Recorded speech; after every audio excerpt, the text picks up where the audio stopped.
Kita lanjutkan pengajian kitab Bulughul Maram dan kita masih pembahasan kitab sedekah. Kita sudah sampai pada hadis 639 di dalam kitab saya. Faqala al-muallif rahimahullahu ta'ala wa nafa'ana bihi wa bi'ulumihi fid dharain amin.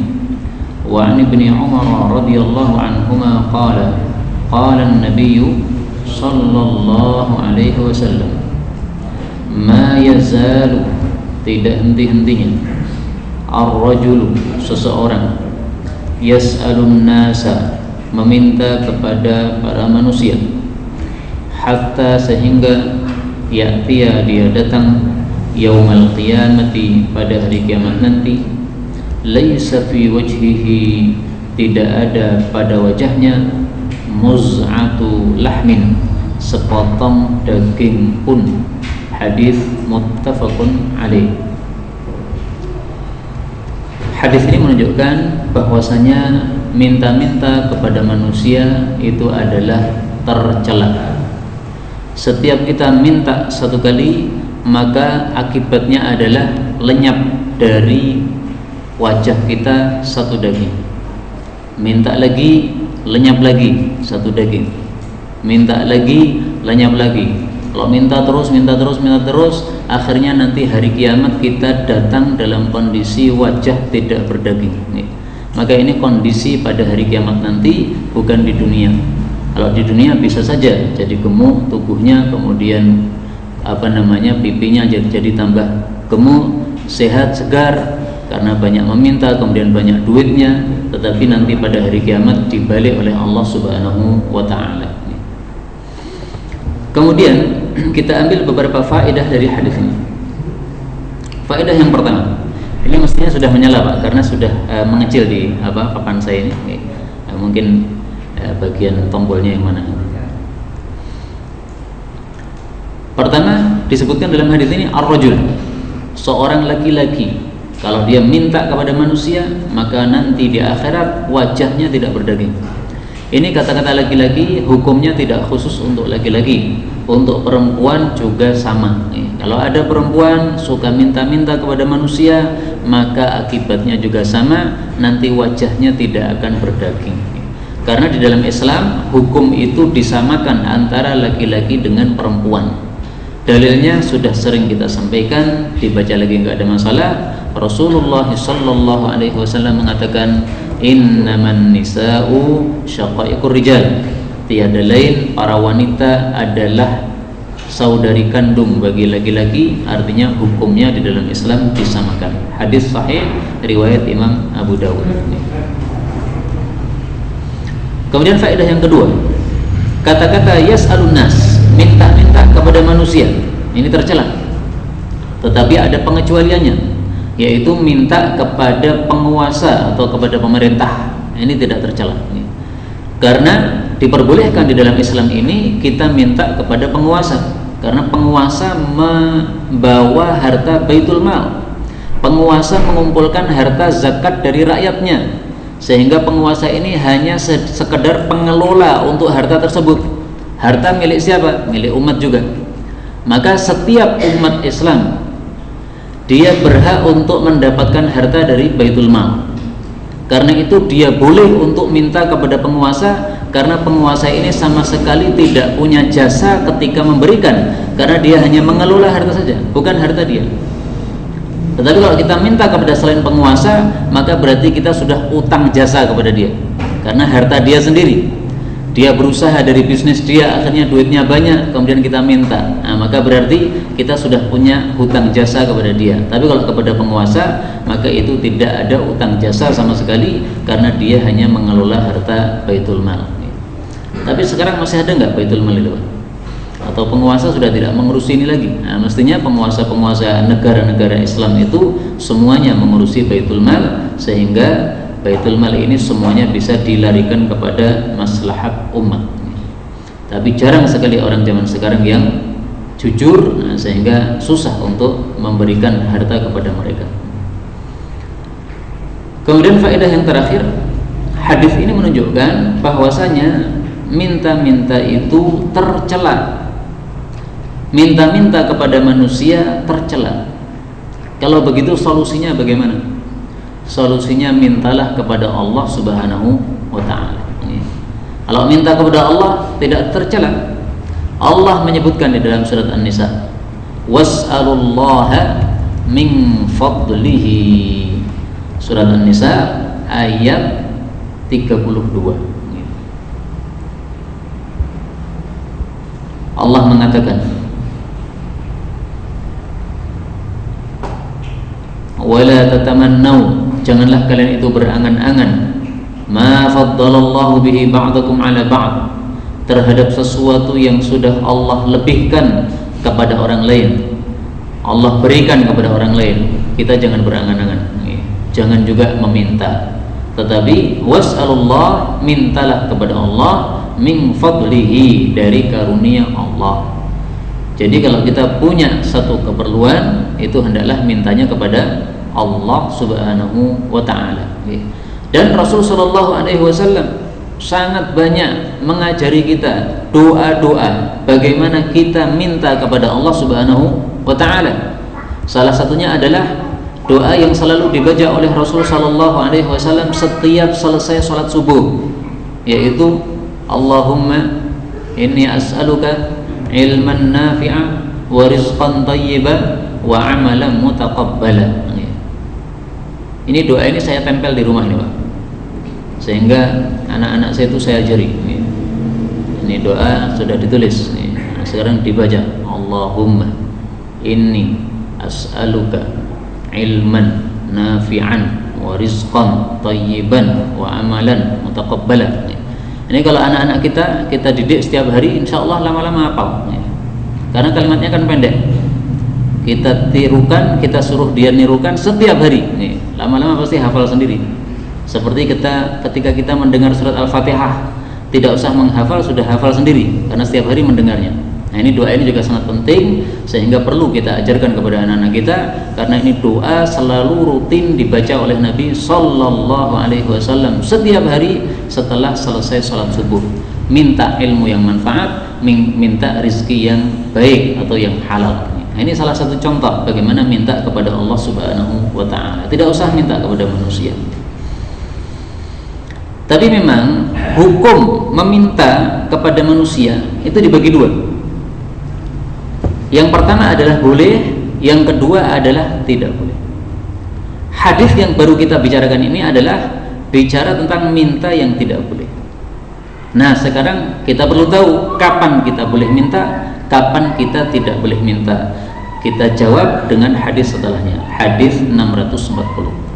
Faqala al-muallif rahimahullahu ta'ala wa an Abi Hurairah radhiyallahu anhu qala Rasulullah sallallahu alaihi wasallam, man, barang siapa, sa'alan nasa, yang minta kepada manusia, amwalahum, harta mereka. Mintanya untuk apa? Takatsuran, untuk memperbanyak harta. Ini yang tercela, ya.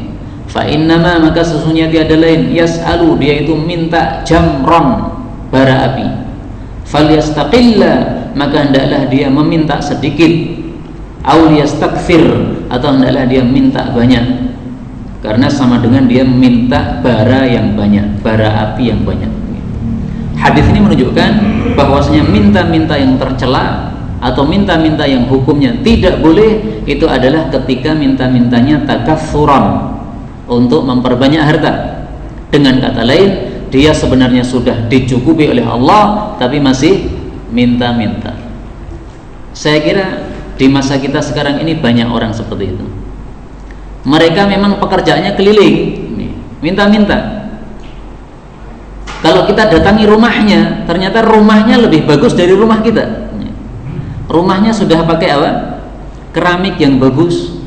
Padahal rumah kita mungkin sebagian ada yang belum keramik. Karena pernah ada ngobrol-ngobrol mereka itu. Itu piro? Wah, itu sidik tok. Sidik piro? 50.000 loh. 50.000 sidik. Masya Allah. Sehari 50.000 itu sedikit, Pak. Berarti kira-kira dia minta keliling itu sehari biasanya dapat berapa itu? Padahal di antara kita ada yang kerja satu hari tidak sampai 50. Nah, maka ini 50 sedikit kata dia. Ini berarti termasuk yang sa'alan nasa takatsuran, minta kepada orang dalam rangka untuk memperbanyak harta. Sebenarnya sudah kenyang, sudah dicukupi oleh Allah, rumah sudah punya, pakaian sudah lengkap, tapi karena sudah sejak dulu minta-minta, kalau tidak minta-minta rasanya tidak enak. Nah, itulah yang tercela, yang tidak diperbolehkan. Itulah yang sama dengan mencakar tadi, sama dengan merontokkan daging pada wajah kita. Adapun minta-minta di dalam Islam yang diperbolehkan adalah minta ketika memang memerlukan. Ini diperbolehkan. Misalnya kita tidak punya uang karena memang hasil kerja kita sudah habis untuk makan sehari-hari. Ternyata istri kita hamil dalam keadaan misalnya sesar, sementara kita tidak punya surat atau kartu supaya gratis itu sesarnya. Nah, kita harus membayar 9 juta, nggak punya duit sama sekali. Nah, kita datang kepada orang kaya, tetangga kita atau kerabat kita yang kaya, kemudian kita mengatakan, kalau engkau punya harta zakat yang belum diberikan, saya minta, berikan kepada saya. Nggak ada masalah seperti ini, karena apa? Memang diperlukan, ada hajat. Maka yang tercela adalah takatsur, memperbanyak harta. Tetapi kalau hajah, karena keperluan, karena memang keperluan mendesak, maka di sini diperbolehkan di dalam Islam. Dalilnya apa? Bahwasanya boleh kita minta-minta dalam kondisi terdesak seperti itu. Nanti akan ada hadisnya insyaallah taala. Kemudian kita ambil dua faedah dari hadis ini. Faedah yang pertama, kata-kata yas'alu jamran, orang yang minta-minta kepada manusia sama dengan meminta bara api, itu maksudnya adalah dia meminta bara api, alias apa yang dia minta itu nanti akan menjadi bara api pada hari kiamat. Sekarang dia minta-minta dapatnya duit, tetapi duit ini nanti akan berubah pada hari kiamat menjadi bara api. Jadi ini Nabi bicara tentang hari kiamat. Sebagaimana hadis sebelumnya tadi, Nabi bicara tentang hari kiamat. Pada hari kiamat wajahnya tidak berdaging. Maka di sini juga begitu. Pada hari kiamat duit yang dia kumpulkan tadi maka akan berubah menjadi bara api. Maka ini mirip dengan apa yang disebutkan oleh Allah Subhanahu wa taala pada surat At-Taubah ayat 34 tentang orang-orang yang tidak mau mengeluarkan zakat. Allah mengatakan, walladzina yaknizuna adh-dhahaba wal fiddah, orang-orang yang menyimpan emas perak, wala yunfiqunaha fi sabilillah, tidak menafkahkannya di jalan Allah, maksudnya mereka tidak mengeluarkan zakat, fabasyirhum bi'adzabin alim, berilah mereka kabar gembira dengan siksaan yang menyakitkan. Yauma yuhma 'alaiha fi nari jahannam fatuqwa biha jibahuhum, maka jidat mereka akan disetrika dengan harta tersebut. Wa junubuhum, dan juga lambung mereka, wa zuhuruhum, dan juga punggung mereka. Jadi harta yang wajib dizakati tetapi tidak dikeluarkan zakatnya oleh Allah nanti akan diubah menjadi setrika di neraka jahanam. Dia akan disetrika dengan harta tersebut. Ini maksud yas'alu jamran, ya, minta bara api alias akan berubah menjadi bara api. Faedah yang kedua, kata-kata fal yastaqilla aw yastakthir, silahkan dia minta sedikit atau dia minta banyak, ini bukan berarti Nabi mengizinkan kita untuk minta-minta, bukan. Tapi maksudnya Nabi adalah pikiran dewi. Kamu sudah tahu sekarang, sudah saya jelaskan, minta-minta itu sama dengan minta bara api. Nah, sekarang terserah kamu, mau minta banyak silahkan, berarti kamu minta bara api yang banyak, atau minta sedikit sama aja, tetap minta bara api. Maka ini sama sekali bukan izin dari Nabi, ya. Ini perintah seperti ini adalah perintah untuk melulu sekarang mogono. Sebagaimana kalam Allah Subhanahu wa taala di dalam Al-Qur'an, Allah mengatakan faman syaa'a falyu'min wa man syaa'a falyakfur. Surat Al-Kahfi ayat 29. Siapa yang mau silahkan iman, silahkan. Siapa yang mau silahkan kafir, silahkan. Lah ini kata-kata silahkan kafir ini bukan berarti boleh kafir, bukan. Karena Allah setelah itu mengatakan inna a'tadna lidh-dhalimina nara. Kalau kamu kafir maka kamu sudah disiapi oleh Allah api neraka. Nah, maka juga dalam hadis ini falyastaqilla aw liyastakthir sama sekali bukan izin dari Nabi untuk minta-minta. Hadis 641. Wa 'an Zubair bin Al-Awwam radhiyallahu anhu 'anin Nabi sallallahu alaihi wasallam qala, la'an sungguh bahwasanya ya'khudha mengambil ahadukum salah satu kalian hablahu talinya, fayatiya lalu dia datang bihuzmatil hatab dengan seikat kayu bakar, ala dhahrihi di atas punggungnya, fayabi'aha lalu dia menjual kayu bakar tadi, fayakuffallahu biha wajhah maka Allah pun mencegah dengan kayu bakar tadi wajahnya, yaitu mencegah dari malu ya karena minta-minta. Itu adalah khairun lahu, lebih baik bagi dia, min ayyas alan nas, daripada dia minta kepada manusia, a'tauhu mereka akan memberinya, au mana'uhu atau mereka akan mencegahnya alias tidak memberinya. Ya, artinya orang yang minta-minta itu ya kadang diberi kadang tidak diberi. Hadis riwayat Imam Bukhari. Bapak Ibu rahimani wa rahimakumullah, sudah saya jelaskan tadi bahwasanya minta-minta kalau karena hajat atau terpaksa hukumnya adalah apa? Boleh. Tetapi meskipun hukumnya boleh, tetap lebih afdal untuk tidak minta-minta. Karena itu penulis kitab ini sangat bagus menampilkan hadis ini setelah pembahasan hadis sebelumnya tadi, karena untuk menunjukkan bahwasanya meskipun kamu boleh minta-minta ketika hajat, tapi sebaiknya nggak minta-minta. Sebaiknya cari kayu bakar, kumpulkan, jual. Itu lebih baik daripada minta-minta. Maka di sini ada 3 tingkatan. Tingkatan pertama paling bagus, tidak minta-minta sama sekali, meskipun dia berhajat. Lalu terus kalau begitu solusinya gimana? Orang perlu, tetapi dia tidak boleh minta-minta. Nah, solusinya adalah tadi, minta tolong kepada Allah, kemudian melakukan usaha. Usahanya kayu bakar kah, atau jadi tukang becak kah, atau jadi tukang batu kah, pokoknya kumpulkan duit sehingga kita bisa mendapatkan hajat kita. Tingkatan yang kedua di bawahnya, dia minta-minta tapi hanya minta ketika berhajat saja. Kalau tidak berhajat tidak minta. Nah, ini masih boleh, meskipun kurang baik, tapi boleh.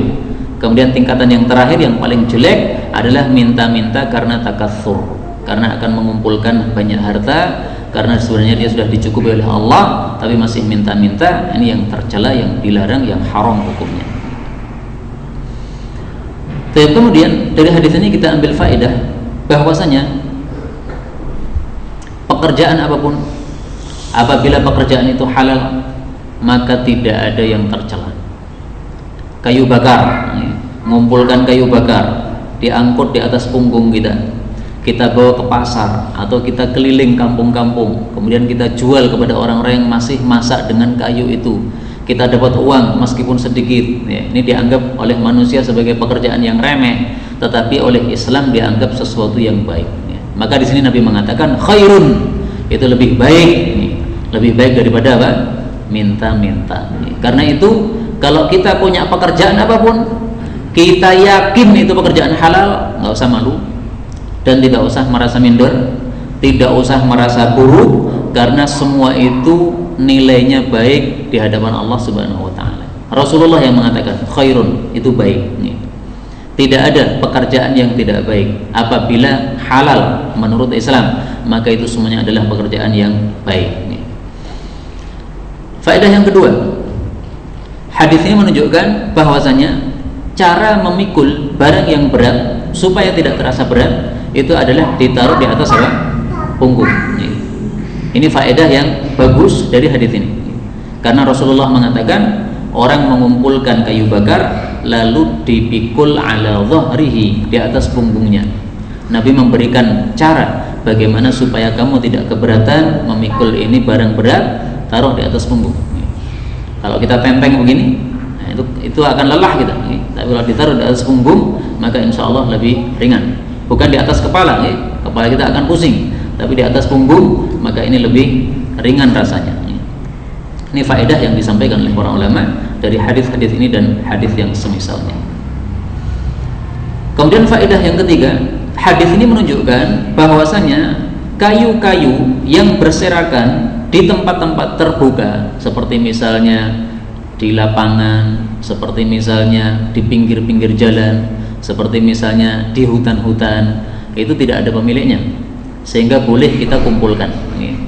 Kita datang ke hutan, kemudian cari kayu bakar, kayu-kayu yang sudah berserakan kita kumpulkan, dijual, tidak ada masalah.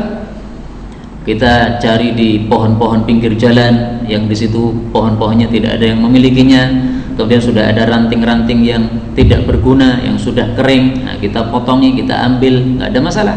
Karena itu tidak memudarati siapapun juga dan bukan menjadi pemilik atau milik siapapun juga, maka boleh kita ambil, boleh kita jual. Faedah berikutnya, hadis ini menunjukkan bahwasanya kalau kita minta-minta itu sama dengan kita sudah merendahkan wajah kita sendiri. Maka Rasulullah mengatakan orang yang tidak minta-minta tetapi mengumpulkan kayu bakar, kemudian dia mendapatkan hasil dari kayu bakar tadi, itu sama dengan sudah menjaga wajahnya. Berarti kalau minta-minta tidak menjaga wajahnya, alias dia merendahkan dirinya sendiri, merendahkan wajahnya sendiri. Wajahnya nanti kalau muncul di hadapan manusia itu jadi rendah. Orang-orang akan tahu, ini orang yang sukanya minta-minta orang ini. Nah, sehingga dia datang kemanapun juga akan dilecehkan oleh manusia, akan direndahkan oleh manusia, karena dia sendiri yang merendahkan dirinya, yaitu dengan melakukan minta-minta. Maka janganlah kita merendahkan diri kita sendiri, yaitu dengan cara tidak minta-minta, kecuali kalau memang terpaksa tadi, maka diperbolehkan kalau memang sangat-sangat terpaksa. Hadis 642. Wa an Samurah bin Jundubin, boleh juga dibaca Jundabin radhiyallahu anhu, qala Rasulullah sallallahu alaihi wasallam, al-mas'alatu, minta-minta itu adalah kaddun, satu cakaran, yakuddu biha, yang mencakar dengan sebab minta-minta tadi, ar-rajulu, seseorang, wajhahu, pada wajahnya sendiri, tapi nanti di hari kiamat. Kalau di dunia dia tidak mencakar wajahnya, tapi nanti di hari kiamat itu akan terjadi. Illa, kecuali ayyas al-rajul, bahwasanya seseorang itu minta kepada sultanan, kepada penguasa, boleh, atau fi amrin, dalam satu urusan, la budda minhu, yang harus dia itu untuk minta-minta, atau yang dia terpaksa untuk minta-minta.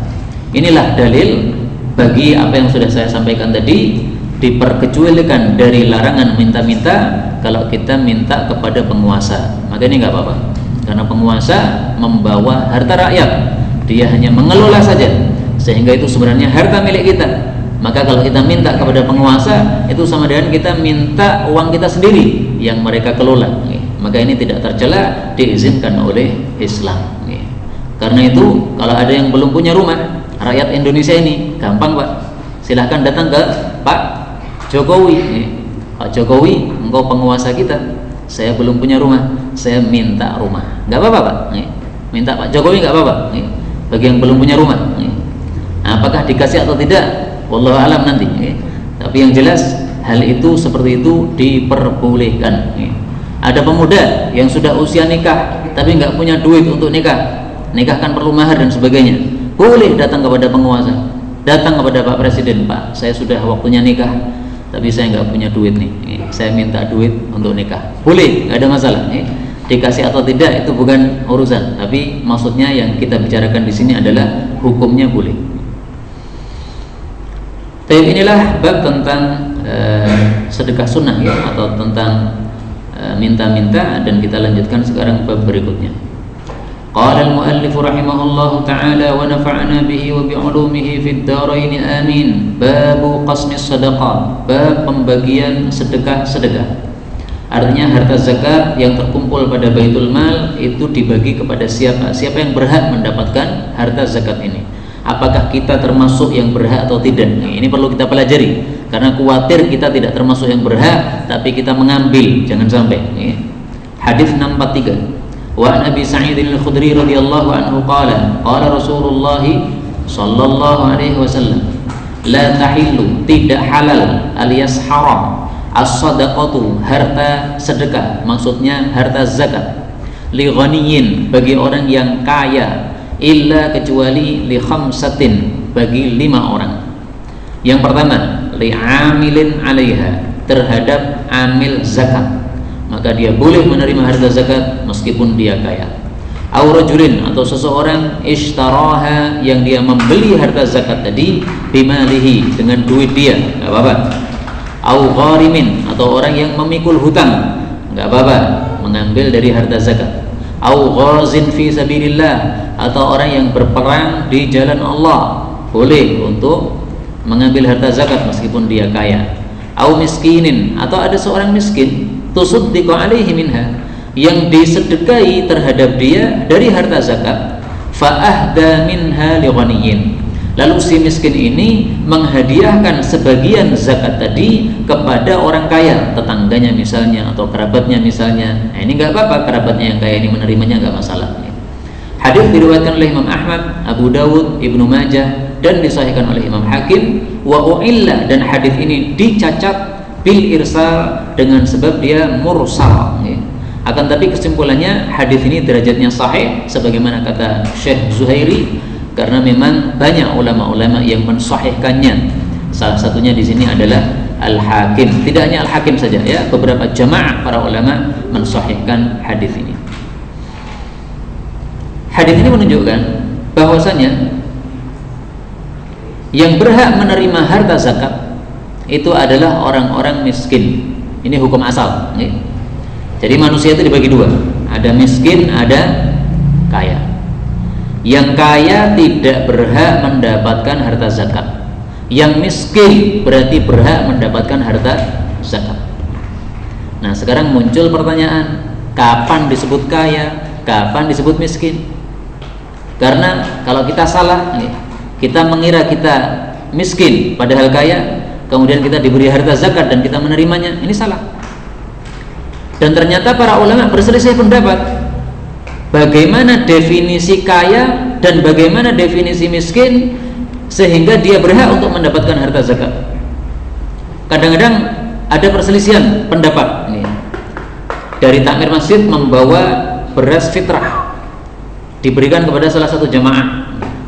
Nah, ada jamaah yang mengatakan jangan kasih ke sini, saya tidak miskin. Oleh para takmir dianggap miskin, tapi dia merasa tidak miskin. Nah, perselisihan pendapat nih, yang benar takmirnya atau yang dikasih ini. Nah, memang para ulama sendiri juga berselisih pendapat. Tapi yang zahir, sebagaimana kata Al-Amir, Al-Imam Al-Amir, bahwasanya yang dimaksud kaya dalam bab penerimaan zakat itu adalah orang yang wajib untuk mengeluarkan zakat, itu kaya. Berarti siapapun yang tidak wajib mengeluarkan zakat, maka dalam bab ini dia masuk kelompok yang miskin. Dalam bab ini Pak, karena definisi kaya itu beraneka ragam. Kalau kita bicara tentang bab minta-minta, maka definisi kaya beda. Sekarang ini kita bicara tentang bab menerima zakat. Siapa orang miskin yang berhak menerima zakat? Kesimpulannya adalah orang yang dia tidak wajib untuk mengeluarkan zakat. Zakat mal maksudnya. Maka berarti dia berhak untuk mendapatkan zakat. Mohon maaf, seperti saya ini, saya pernah menghitung. Saya kan punya warung kecil, toko herbal kecil. Kalau bisnis saya ini sampai nilainya itu 40 juta, maka berarti saya wajib untuk mengeluarkan zakat. Tapi pernah saya hitung, saya suruh adik saya yang menjaga untuk menghitung janjane isine piro. Ternyata setelah dihitung itu 4 juta. Loh, ternyata grup 4 juta tok. Nah, ini jauh sekali Pak ya.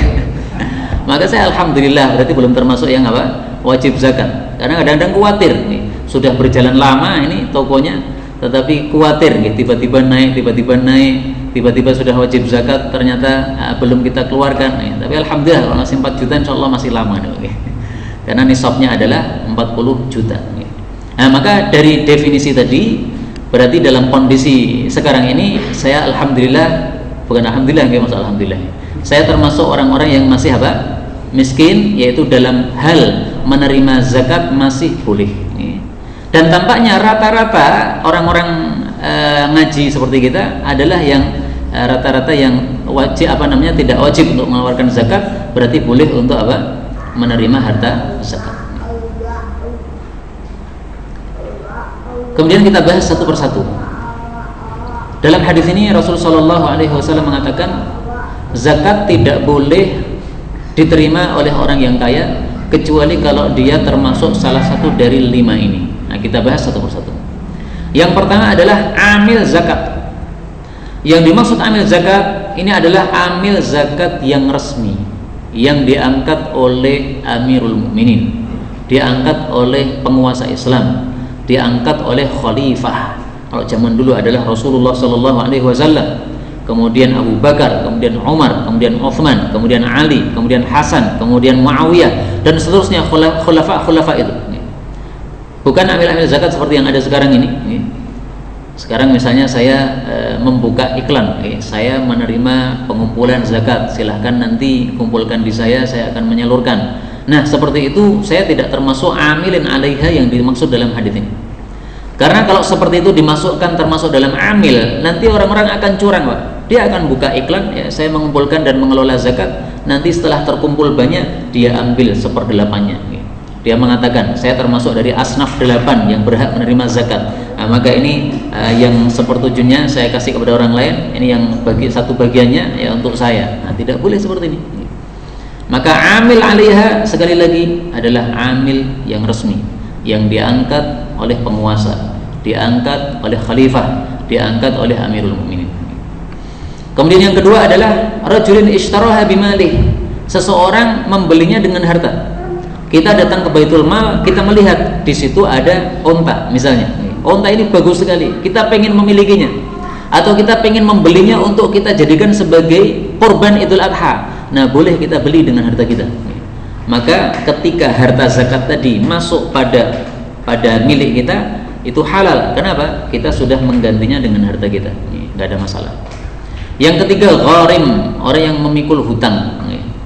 Misalnya orang yang penghasilannya kurang sehingga untuk makan sehari-hari kurang, akhirnya terpaksa utang. Nah, maka orang yang utang karena memang dia terpaksa untuk utang, ini termasuk gharim, sehingga dia berhak untuk menerima harta zakat. Seandainya di masjid ini ada pengelolaan zakat bagi warganya yang sudah kaya-kaya, yang sudah mencapai nisab, nah, maka boleh diberikan kepada orang-orang yang punya utang. Dikumpulkan misalnya jamaah supaya diketahui siapa yang punya utang, mungkin anaknya banyak, kemudian biaya sekolahnya tidak mencukupi, ya, sehingga dia punya utang kepada sekolah-sekolah itu. Nah, tidak ada masalah untuk diberikan dari harta zakat. Bahkan kalau kita sebagai gharim, kita punya utang, kita boleh minta harta zakat kepada orang-orang kaya. Kita datang ke rumahnya teman kita yang kaya, yang dulu teman saya 1 SD misalnya, kemudian kita katakan, kamu sekarang alhamdulillah kaya, saya juga senang kamu kaya, mohon maaf saya minta karena saya sekarang punya utang. Kemarin istri saya melahirkan, habis biaya 20 juta. Ada teman saya, Pak, barusan melahirkan, istrinya sesar, habisnya 20 juta. Nggak tahu kenapa bisa 20 juta, membengkak sebegitu banyak, nggak tahu. Nah, kalau memang dia berhutang karena memang tidak punya uang, kemudian terpaksa untuk berhutang, maka boleh untuk minta dari harta zakat. Datang kepada orang-orang kaya, kalau tidak ada Baitul Mal, datang kepada kerabat-kerabatnya yang kaya, minta harta zakat mereka yang belum dikeluarkan, nggak ada masalah. Meskipun memang prakteknya kita pasti akan malu, minta itu sesuatu yang malu, apalagi yang tidak terbiasa minta, suruh minta susah. Kepada temannya sendiri malu untuk meminta. Kalau memberi nggak ada masalah, tapi meminta ini sesuatu yang menyebabkan kita jadi terasa susah.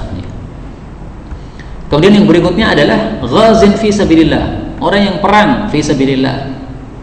Maka oleh para penguasa, oleh para pemimpin Islam, sebelum berangkat perang dikasih bekal untuk perang. Sebelum berangkat perang dikasih harta untuk tinggalan anak istrinya yang ditinggal perang. Gak ada masalah seperti ini. Kenapa? Karena dia melakukan satu maslahat umat, yaitu melakukan perang. Nah, para ulama kemudian mengambil kesimpulan dari kalimat ini, yaitu orang yang berperang boleh untuk menerima harta zakat. Berarti setiap orang yang melakukan satu maslahat umum untuk umat, maka boleh untuk menerima harta zakat. Disebutkan oleh para ulama, misalnya para mufti, orang-orang yang ulama-ulama besar yang diangkat oleh penguasa sebagai mufti, sebagai ahli fatwa, sehingga setiap hari tertentu dia harus muncul pada umat, kemudian menerima pertanyaan-pertanyaan dari umat, menjawab fatwa-fatwa untuk umat-umat yang bertanya.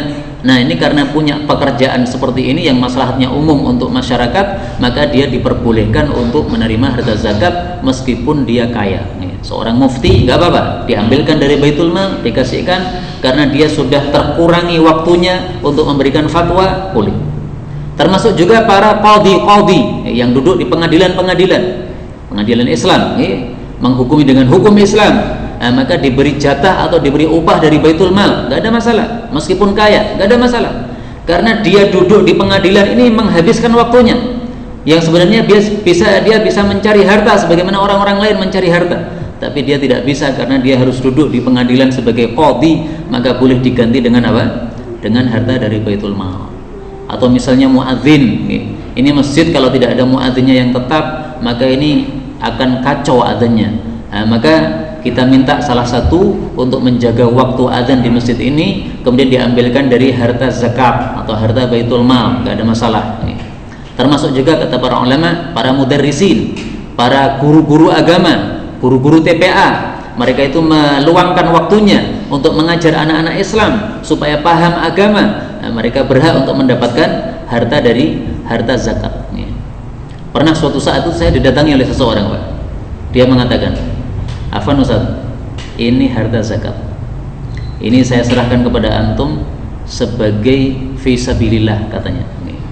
Jadi menurut dia di dalam Al-Qur'an ketika Allah Subhanahu wa taala mengatakan innamas shadaqatu lil fuqara'i wal masakini wal 'amilina 'alaiha wal mu'allafati qulubuhum wa fir riqabi wal gharimina wa fi sabilillahi wa ibnis sabil. Nah, ini termasuk fisabilillah kata dia. Antum ini waktunya habis untuk mengajar atau banyak mengajar sehingga antum kami masukkan dalam fisabilillah, maka antum ini harus terima, nggak boleh ditolak. Pernah ada orang seperti itu ya, karena dia mengatakan begitu ya, oke lah, nggak apa-apa, saya terima. Tapi sebenarnya kalau mau jujur, kata-kata fisabilillah ini mayoritas para ulama mengartikannya adalah jihad fi sabilillah, perang, bukan untuk pengajar-pengajar dan sebagainya, itu bukan. Tapi memang ada sebagian kecil para ulama yang mengartikan fisabilillah ini adalah semua tadi, maslahat umat Islam yang merata, para ahli fatwa, para pengajar-pengajar agama, para qadhi yang menghukumi dengan hukum-hukum Islam, yang mereka harus menyisihkan waktunya untuk maslahat umat. Ini semuanya bisa dimasukkan, dikategorikan dalam fisabilillah. Dan tampaknya pendapat sedikit para ulama ini untuk negara Indonesia mungkin pas, karena di Indonesia tidak ada apa? Perang. Kalau di Indonesia ada perang melawan orang-orang kafir, maka hendaklah harta zakat itu diprioritaskan kepada mereka, bukan kepada para pengajar-pengajar agama, guru-guru TPA dan sebagainya, bukan. Tapi karena tidak ada perang di Indonesia ini melawan orang-orang kafir, maka insya Allah ini adalah satu pendapat yang bagus untuk diterapkan. Kemudian yang terakhir adalah miskinin tusuddiqu alaihi minha. Ada orang miskin diberi zakat. Setelah itu orang miskin ini membeli sesuatu dengan harta zakat tadi. Setelah itu dia berikan kepada tetangganya yang kaya atau temannya yang kaya, supaya lebih akrab hubungannya. Nah, ini seperti ini nggak ada masalah. Rasulullah pernah mengalami sendiri. Beliau masuk rumah melihat di atas kompor ada daging dimasak. Kemudian ketika waktu makan, beliau dihidangi makanan biasa, nggak ada daging. Maka Rasulullah mengatakan, bukankah tadi saya lihat ada daging dimasak? Maka mereka mengatakan, ya Rasulullah, ini adalah harta zakat yang diberikan kepada Barirah. Kemudian Barirah menghadiahkan kepada kita. Nah, maka Rasulullah mengatakan nggak apa-apa, itu halal, ya. Karena dari Baitul Mal diberikan kepada Barirah yang miskin itu sebagai harta zakat. Tetapi dari Barirah ke rumah kita ini sebagai harta hadiah, maka ini halal untuk Rasulullah sallallahu alaihi wasallam. Inilah Bapak Ibu rahimani wa rahimakumullah, hadis-hadis yang dapat kita pelajari pada malam hari ini benarnya dari Allah Subhanahu wa taala, dan apabila ada salahnya fa astaghfirullahal azim li wa lakum. Dan perlu saya ulang lagi bahwasanya paling inti dari pelajaran ini adalah kita hendaklah meminta kepada Allah Subhanahu wa taala. Jangan minta kepada manusia, tetapi cukuplah Allah sebagai zat yang mencukupi kita. Was'alullah min fadlih, minta. Ini tadi sebenarnya keinginan anak pulang langsung ngambil madu. Lali.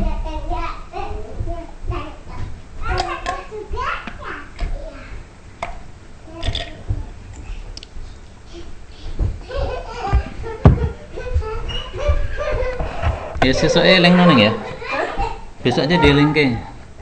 Kuatirnya habis loh kan mesake wis pesen-pesen.